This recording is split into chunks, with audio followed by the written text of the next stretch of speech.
Okay, painters, let's talk background on that. That's always one of the always hardest when you get so involved in wanting to do the painting, and but then you have the background. Oh, I'll just leave it white. Let's not do anything with that. But it is a crucial part of the painting, is always dealing with the background. I've done some little bit of touch-ups here and there with trying to refine things the way I want to look on the bird itself. But now I think it's time to talk about the background. The background I had laid out is it's a pretty simple one on that one. This was my experiment on what we're going to be doing with it. And let me move this off to the side for just a second. Things that I want you to look at as we start to deal with this background. There's two different types of trees. There's the dark tree with the trunk here, and then there's the slightly lighter tree on those ones. These dark trees appear to be more to the front. These lighter trees appear to be in the background. What overlapping helps that, as well as some of the other things we're having going on as well. So that's kind of cool. Then we also have the background in and of itself back behind the tree. So the part that you have the dark tree that's in front, you have the lighter tree that's a little further back, and then you have other stuff that's even further back than that. A lot of times as things go back into space, they change value. The one we're used to seeing is when things go back into space, it gets darker. But sometimes things, as they go back into space, actually get lighter. But what they're really doing is they're going to a neutral gray.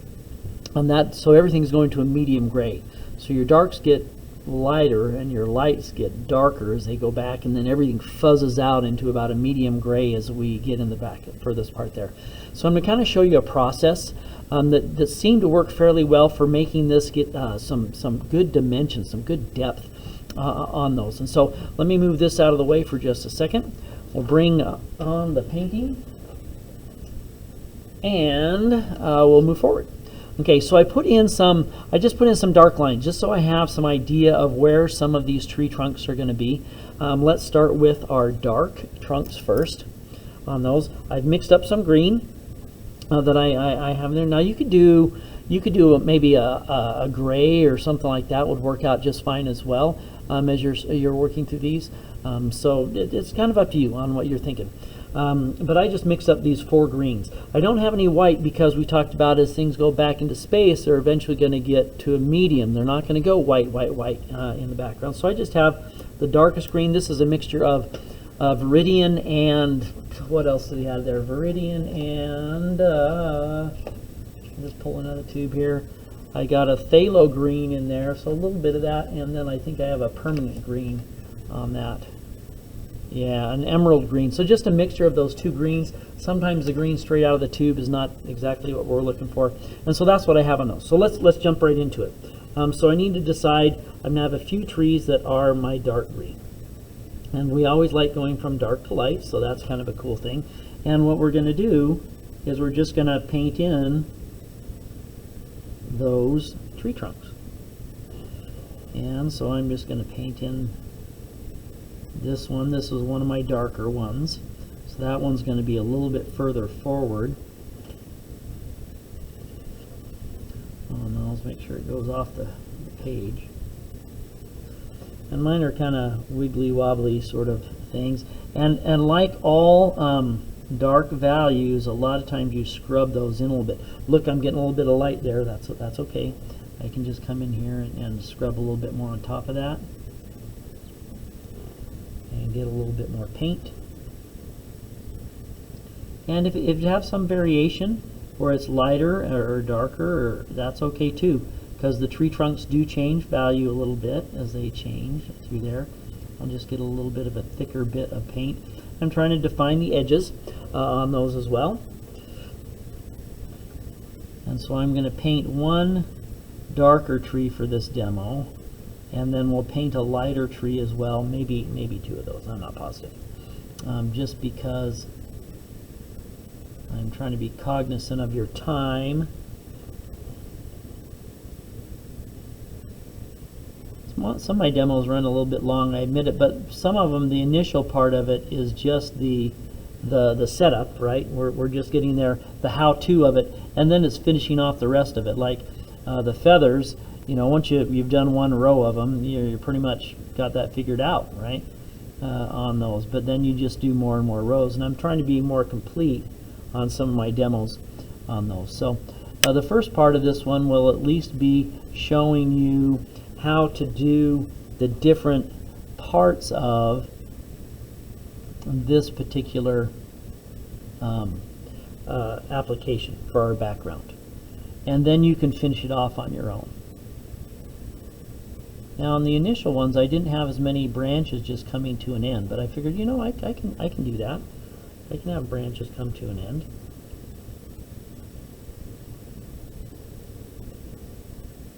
Now the other thing I was thinking of, this kind of a falcon, and sometimes falcons are not they're not forest birds. Hawks can be a little bit more foresty as you start to look through those. So I was wondering about that one. Some of the bird nerds out there who are more into that sort of a thing might be able to give us a little bit more information on where we might find certain birds in certain locations. Falcons, a lot of times, they require height. They usually attack from above on birds, and so they use their diving speed to capture the birds by surprise that they're hunting with those. And so as such, there a lot of times they perch and they roost up higher. Hawks do as well. They like the higher ground on there. But falcons a lot of times will, depending on your falcon, will take a bird from the air, prey from the air, as a hawk is going to be looking towards the ground more often than not for its prey. Both of which require a little bit higher ground on those. But this is kind of a fun background that we're dealing with. Okay, paper towel. So I got my dark tree in. That's kind of a cool deal. I'm going to slide this down just a little bit so we can see what's going on. Okay. So, and I can put a number of dark trees in there. Okay. Now I'm going to move on, and I'm going to put in a light tree. And so that's going to be, the darkest green was my dark tree. Then I'm going to go next down the scale. This is my light tree, is this next value of green. Now if I'm going to make this one a lighter tree, you'll notice that this has just been mixed with white. I mixed my preliminary base color with the for the greens, and then I just added white to it so that we can get the colors we're looking for. And so this one is going to be slightly further back. As your paints start to dry, sometimes you get little bits of dried paints in there, and the actual workable paint is more to the inside with those. And so that's kind of a deal. You just kind of roll with it. You can always mix up new paints with those. Alright, let's get this other tree in. And I can go a little bit wider than the actual tree itself if I want. That will work.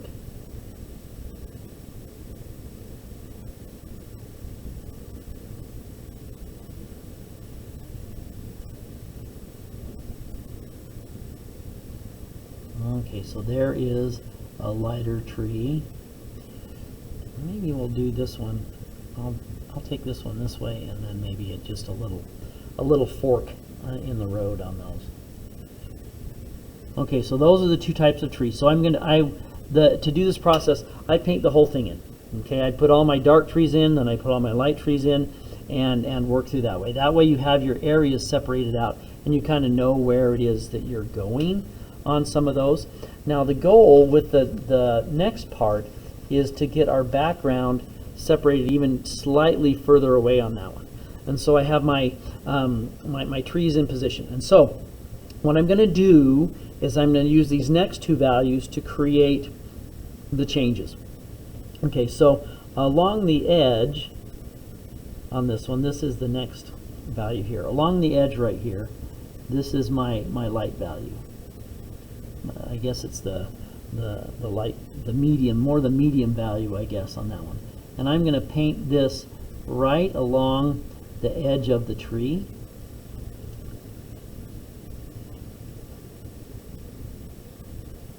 Like that.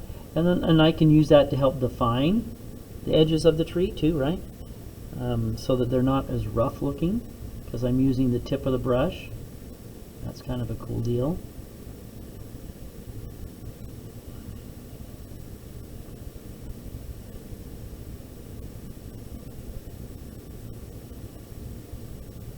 And this background, we're going to have it changing slightly. I'm looking to make sure that there's no little white specks showing through on this. So that's looking pretty good. We like it here. And remember, I can always go back in and add more of the other green, you know, to firm up the tree trunk itself. I will say that when I was painting on the paper, it did go a little bit quicker because it was a smaller area. Your areas are might be a little bit smaller too. The surface that I'm working on is a little bit larger. Okay, so I've painted next to the tree. Okay, so what I want to do on this part of it here is the background is going to be changing. It's going to be changing light to dark and making some fluctuations on that one. So now I'm going to come back here and I'm going to paint this other side in the furthest background, the lightest green.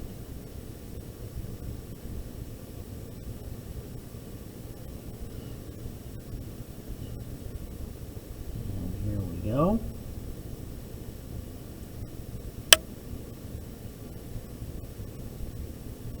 Like that. Okay. Now I'm going to blend them. Okay, so the background itself is a blend of these lights and darks.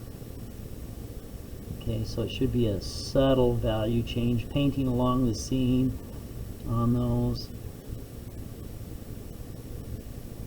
like that. Okay, so that's nicely blended on what it is we're trying to do. Okay, so now comes the interesting part. So if the background is this one, if it's going light to dark in the background, and as soon as it hits this tree, it changes to the value of the tree. On the other side, as it picks up, it has to have that same value as it's coming across through here. So what I'm going to do now is I'm going to come here, I'm going to give a little bit of a turn here on this one so I can see what we're doing.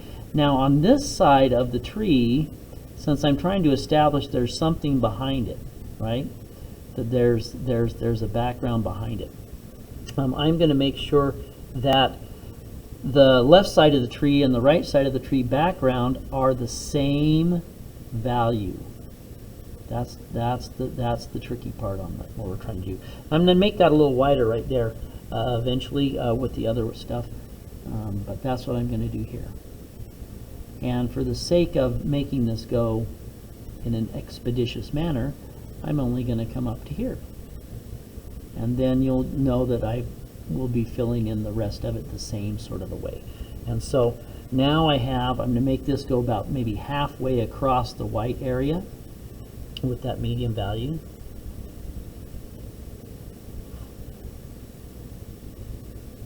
Like that. Now I'm going to come back in. I'm going to clean off my brush and I'm going to get my lightest value. And so I'm going to come in here, and along the edge of this tree, I'm painting my lightest value.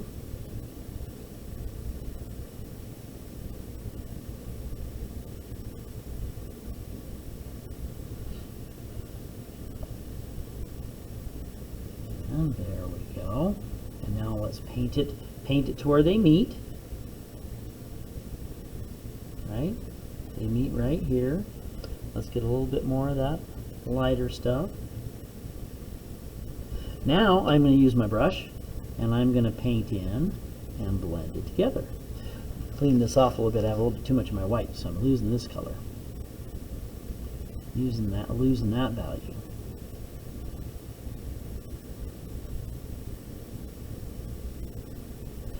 Okay. I got to do this one thing. It's driving me crazy here. Hold on a second. This part right here, remember I told you that little white thing? And so this is just to show you I can come back in, and once that's established, I can come back in with my the color of the of the tree itself and just define that in and make it neat and square. Okay, so as we look at the background here, we have our dark tree, we have our light tree, we have light to dark, then behind the tree, this value and this value need to match, and so dark and dark on that one, then this one is changing to light. So guess what we're going to do on this one? That's exactly right. We're going to make this side the light side. Okay, let's do that. I'm going to rotate it around just a little bit here so we can see what's going on. And so I needed the light value right next to the tree, right? So now I'm going to come in here with that lighter value.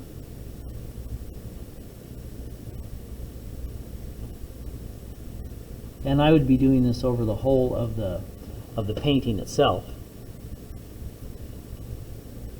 But I'm only going to go up to here so we can kind of see the effect that we're looking for. And then you can go along and do the same over the whole painting. Okay, oops, I was sticking my head in there again. Sometimes I get carried away.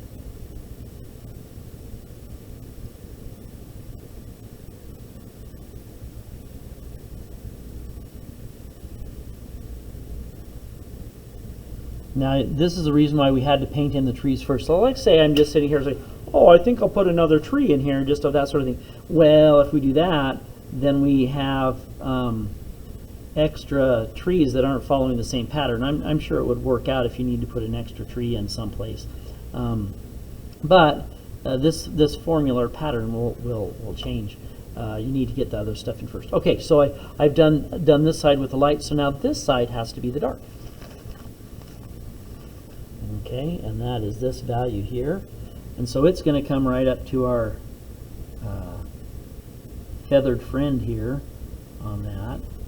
And you can use this to kind of define the edges of where the bird ends and begins and that sort of a thing. This one has a little bit of a feathered edge. I think I might take some of this, actually use that to make some adjustments on my bird in and of itself, on shaping his outside feathers. Okay, we're doing good. Because we wanted that to be a crisp edge. It was kind of a fuzzy edge. Okay, now we're going to fill that in just a little bit more with this green.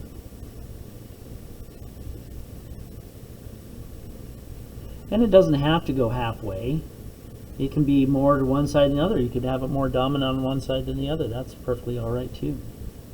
But this will help show at least the changes that we're looking for. Okay, so now we have the colors in there. And now it's time to blend them together so they look uniform. Okay, so taking my cleaned off brush, brushing those edges so that they blend together. Like that. Okay, so there we have it. That's what I want you to do on the background. Notice that we have it starts to look pretty cool the way we want to have it working on this one with those, and where it goes from light in the background, light to dark, dark to light, light to dark, and we're just going to continue one side across to the other and doing that same exact routine. After we put in those backgrounds, and that's it. That's the key on what we're trying to do. Let me come back in here. Like I said, I usually have little bits of something. You're on there. This got a little thin in some parts. I can come back in here, and I can take and I can widen it out just a little bit. I can clean it up with one long stroke like that, trying to make it look right. I can come back over here like this. Gob up the brush again with some of this other green. I can take it and I can start here and I can just right along the edge and define that. I picked up a little bit of extra paint, but we can always go back in and define those darker values in there. And so that is the background. If we bring on our sample once again, here it was, right? Dark trees, light trees, as it changes, dark going to light, light going to dark, dark going to light, light going to dark as it goes across. And more or less that follows that same pattern for the whole of the background. And that's what I would like you to do for your background. That'll kind of finish it on up for us on those, on making it a finished painting with those. And that should do us with those. There is one other thing I was going to show you. It was just a quickie thing, but not on this particular video. This is just about the background. And that should do us, friends. Thanks.